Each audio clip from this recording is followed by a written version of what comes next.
ভারতীয় cricket board BCCI সেটা আর ভারতের ক্রিকেট বোর্ড আছে নাকি একটা রাজনৈতিক দলের ক্রিকেট বোর্ডে পরিণত হয়েছে সেই প্রশ্ন উঠে গেছে এবং এটা প্রমাণিত হয়ে গেছে যে ক্ষমতাসীন বিজেপির প্রবল চাপের মুখে আইপিএল থেকে মুস্তাফিজুর রহমানকে সরিয়ে নিতে একরকম বাধ্য হয়েছে ভারতীয় ক্রিকেট বোর্ড বিসিসিআই। কেন কি কারণে এটা প্রমাণিত হয়েছে সেটা বোঝা যায় জাস্ট তিনটা স্টেটমেন্ট দেখলেই, সেটা আপনাদের একটু শোনাতে চাই।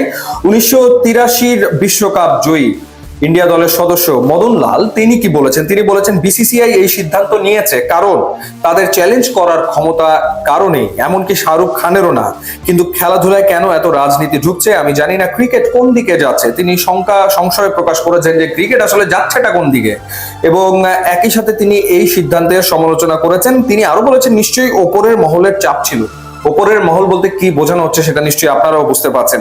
বাংলাদেশে যা ঘটছে তা অত্যন্ত দুঃখজনক, কিন্তু খেলোয়াড়দের কেন এর মাঝখানে টেনে আনা হচ্ছে? এখানে শাহরুখ খানের দোষ কোথায়? কয়েকদিন ধরে লাগাতার শাহরুখ খানকে টার্গেট করা হয়েছে একটা মহলের পক্ষ থেকে, একটা দলের পক্ষ থেকে। নিলামে তো একটা কমিটি বসে খেলোয়াড় নির্বাচন করে, মদনলাল এমনটা বলেছেন। এবার আরেকজনের স্টেটমেন্ট যদি আমরা একটুখানি শুনি। সাবেক পররাষ্ট্র প্রতিমন্ত্রী, কংগ্রেস নেতা এবং লোকসভার সদস্য শশী থারুর তিনি কি বলেছেন? তিনি বলেছেন যে মুস্তাফিজুর রহমান একজন ক্রিকেটার যার এসব ঘটনার সঙ্গে কোনো সম্পর্ক নেই। তিনি ব্যক্তিগতভাবে ঘৃণাসূচক কথা, হামলা বা এমন কর্মকাণ্ডকে সমর্থন কিংবা ন্যায্যতা দেওয়ার জন্য কখনো অভিযুক্ত হননি। তিনি একজন ক্রীড়াবিদ, আর এ দুটি বিষয়কে মিশিয়ে ফেলাটা অনুচিত। আমরা আসলে কাকে শাস্তি দিচ্ছি, একটি দেশকে, একজন ব্যক্তিকে, নাকি তার ধর্মকে? অর্থাৎ কংগ্রেসের নেতা তিনি, কংগ্রেসের পক্ষ থেকে এই সিদ্ধান্তের তীব্র সমালোচনা করা হয়েছে, বিরোধিতা করা হয়েছে। তো তার মানে কি যে সাবেক ক্রিকেটার মদন লাল তিনি সমালোচনা করছেন, ভারতের একটা বড় রাজনৈতিক দল কংগ্রেস তাদের পক্ষ থেকে এই সিদ্ধান্তের সমালোচনা করা হচ্ছে, তারপরেও ভারতীয় ক্রিকেট বোর্ড এই সিদ্ধান্ত নিয়েছে, যেটা একটা বিস্ময়কর সিদ্ধান্ত। প্রমাণিত হয়ে গেল না যে শুধুমাত্র একটা রাজনৈতিক দল যারা ক্ষমতায় রয়েছে তাদের চাপের মুখে এমনটা করতে হয়েছে। এবং এই সিদ্ধান্ত নেওয়ার পর বিজেপির একজন নেতা তিনি কি বলেছেন সেটা শুনলে পুরো বিষয়টা আরো পরিষ্কার আসলে হয়ে যায়।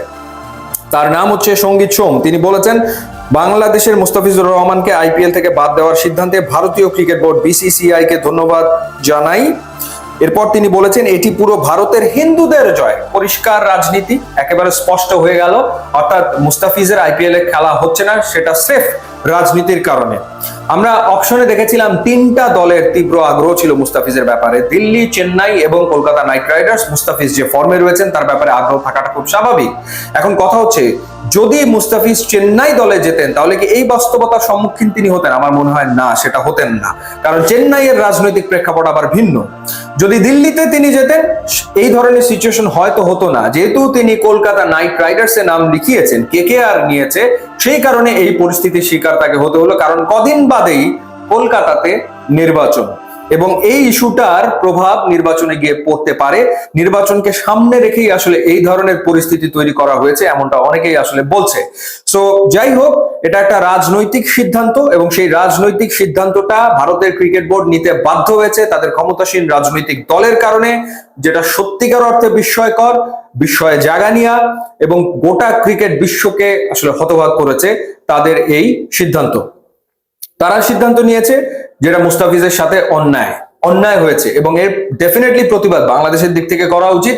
এবং এখন দেখার ব্যাপার বিসিবি কি সিদ্ধান্ত নেয়। তবে আমার মনে হয় যে একেবারে সহজ সরল বিষয়টা, নো মুস্তাফিজ নো আইপিএল।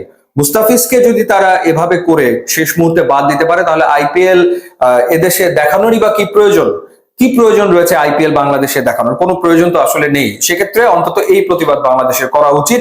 এখন দেখার ব্যাপার যে বিসিবি কি সিদ্ধান্ত নেয়। একই সাথে বিশ্বকাপে বাংলাদেশের ভেন্যু যেহেতু কলকাতা, এখন কলকাতায় মুস্তাফিজ নিরাপদ না, তাহলে বাংলাদেশের হয়ে মুস্তাফিজ গেলে সেখানে নিরাপত্তা কে দেবে? সুতরাং বাংলাদেশের এই দিকটার কথাও ভাবা উচিত এবং ভেন্যুর ক্ষেত্রে শ্রীলঙ্কাকে তারা চিন্তা করে দেখতে পারে। এই সিদ্ধান্ত বিসিবি নিশ্চয়ই নেবে। কথা পরিষ্কার একেবারে, no Mustafiz no IPL. YouTube এবং ইনস্টাগ্রাম লিঙ্ক আছে, আপনারা যোগ দিলে খুবই খুশি হব। And thanks for watching.